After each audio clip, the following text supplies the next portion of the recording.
Então agora a gente vai ver a inserção na árvore B. Antes só vamos recapitular, vendo por meio de uma estrutura gráfica, né, pela representação gráfica da árvore, como é que foi a busca. Só que aqui eu vou procurar pela chave 18. Então o procedimento é exatamente o que nós vimos. Primeiro teste é comparar, eu pego uma página e vou percorrendo cada chave dessa página, com as seguintes perguntas. 18, a chave buscada, é igual a 29? Não. 18 é menor do que o 29? Sim. Se é menor, eu pego o ponteiro de mesmo código, né? Então, assim, se eu estava com um elemento que tem P0, C0 e D0, eu carreguei esse cara, né, e vou descer no ponteiro 0, tá? Então, peguei o P0. Por isso que eu não testo se é maior do que 29. Eu estou testando se é menor do 29 porque eu vou sempre trabalhando com esse grupo de dados, né? Ok, desci por aqui, aí chego nessa página aqui embaixo. Aí repito toda a operação, chave por chave. 18 é igual a 8? Não. 18 é menor do que 8? Não. Próxima chave. 18 é igual a 15? Não. 18 é menor do que 15? Não. Próxima chave, não tem, significa que eu desço aquele caminho. Faço o teste novo. 18 é igual a 18? É. Então achei, retorno. Ok, verdadeiro, tá bom? Então a busca é isso, porque para eu inserir um elemento, eu tenho que tentar identificá-lo. Mas,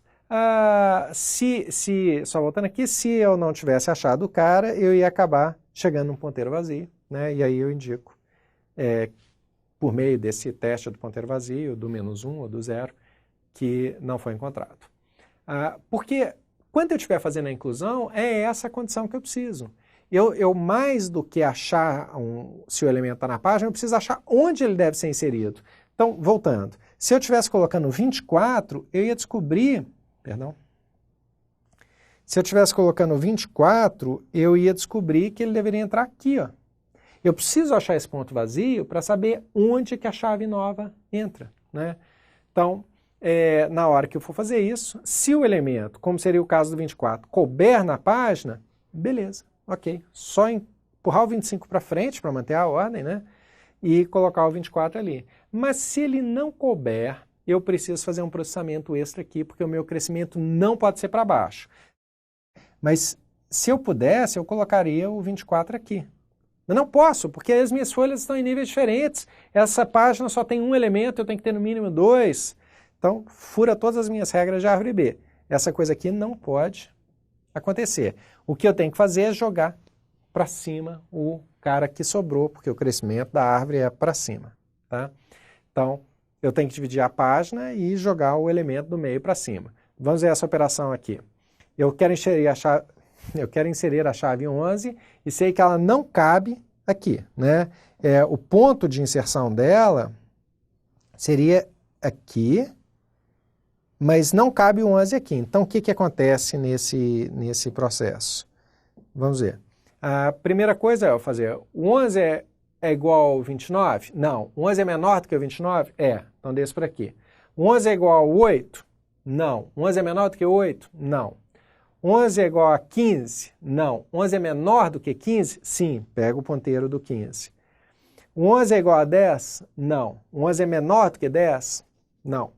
O 11 é igual a 12? Não. O 11 é menor do que 12? Sim. Então eu desço esse ponteiro, que é onde o 11 deve ser incluído.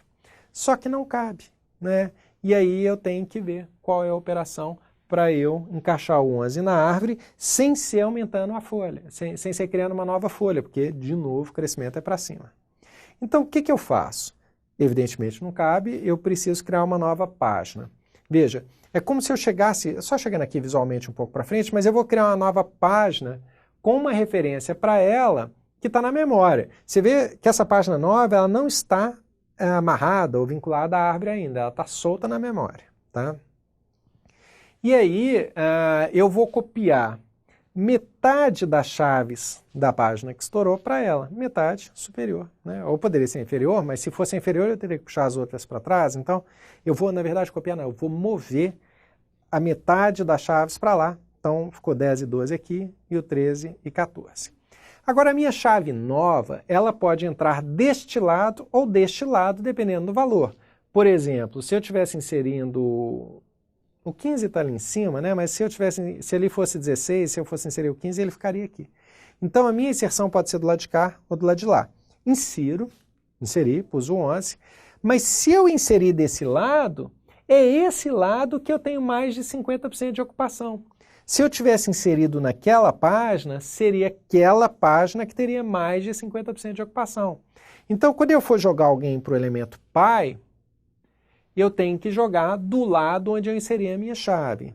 E veja, se eu tiver inserido do lado esquerdo, a promoção, né, ou seja, jogar para cima, vai ser do 12.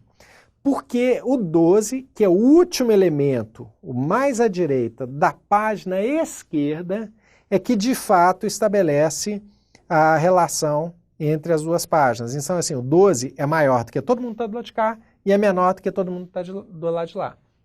Se porventura a minha nova chave tivesse sido inserida deste lado, na página direita, então eu pegaria um menor elemento para mandar para o pai. Novamente, porque ele é menor do que todo mundo que está para lá e maior do que todo mundo que está para cá. Nesse exemplo, eu vou promover o 12. Então, eu jogo o 12 para cima, eu preciso chegar ao 15 e esse ponteiro, eu preciso chegar a esses dois um pouquinho para a direita para encaixar o 12. Então, o 12 entrou com os seus dois filhos, o 15 chegou um pouquinho para a direita para comportar. Na verdade, se eu tivesse mais gente, eu poderia ter duas situações. Se eu tivesse mais elementos nessa página, eu teria que chegar todo mundo numa posição para frente, só que eventualmente pode ser que eu estourasse a capacidade da página nessa operação. E se houvesse esse estouro, o que eu faria? De novo, eu vou entrar numa operação recursiva. Eu divido essa página em duas, copio metade dos elementos para lá, vejo onde que o 12 ficaria, se é do lado de cá ou do lado de lá, e de acordo com essa inserção eu mandaria o maior elemento do lado esquerdo, o menor do lado direito para a raiz. E assim, a árvore vai crescendo, até que vai chegar a hora que a própria raiz vai precisar ser dividida, e nessa operação eu vou criar uma nova raiz com um elemento do meio. Então, é uma operação relativamente simples, né? Eu só tenho que lembrar disso, eu nunca posso criar uma folha nova. Eu sempre crio elementos superiores novos, raízes novas, mas nunca folhas novas. A folha nova foi criada aqui quando eu dividi uma folha em duas, mas eu criei como folhas irmãs. Ok? Então é isso. Inclusão é relativamente simples e no próximo a gente vai para a remoção.